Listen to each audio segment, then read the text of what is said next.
Let's take a quick look at Wing Chun punches. Wing Chun does not only have this standard punch.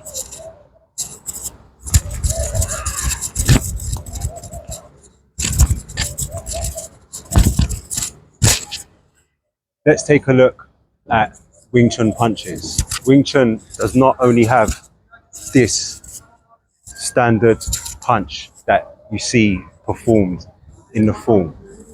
That is setting the tone and the body mechanics to operate in a straight line. But the punch can be adapted and used in many ways. So the key point is that the elbow is driving the punch.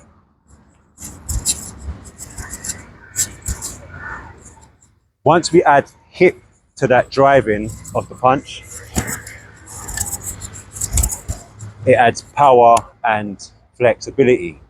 But the key point, remember, is the elbow. So as long as the elbow is controlling the punch, then we would call that a Wing Chun punch. As long as you have semi-contracted, relaxed energy until the point of contact, when you use your strength, it's a Wing Chun punch. So we start our punching like this. We learn to use the elbow to drive forward.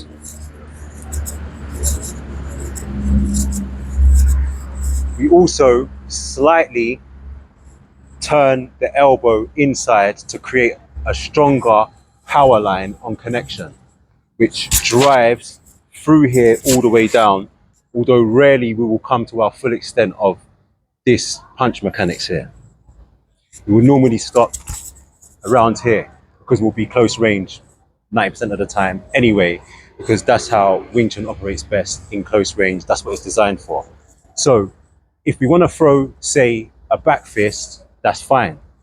So parameters from Wing Chun. If you was to do a park sao and you needed to throw a punch, you could throw it like this. Now, the fastest, most direct way to punch from this position here is straight. So that almost promotes a back fist.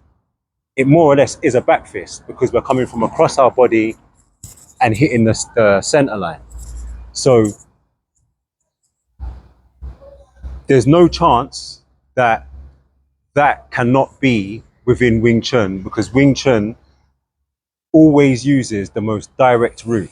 So if I've jut saoed and I need to punch, I'm gonna punch straight from jut sao. If I've park saoed and I need to punch, I'm gonna punch straight from park sao. If I've tan saoed and I need to punch, I'm gonna punch straight from tan sao. If I've jut saoed and I need to punch, I'm gonna punch straight from jut sao. The key point is that the elbow is always powering the punch. It's pushing the punch and it's pulling it back.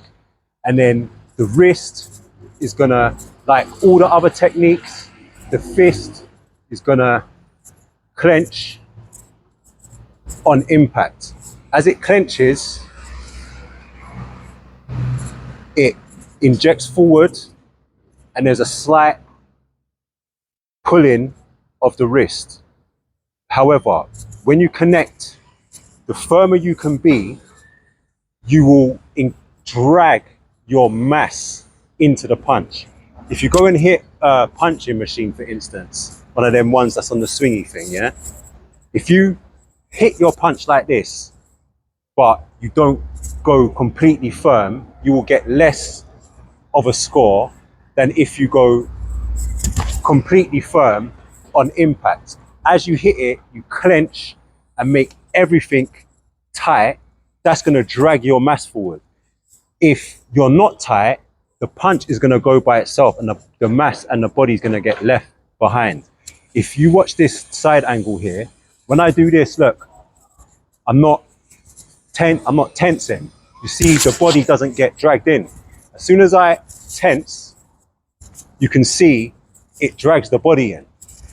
This is how Wing Chun generates its power for a punch by having semi-contracted energy, which attaches your limb to your body and your mass, and then completely going firm on the point of impact.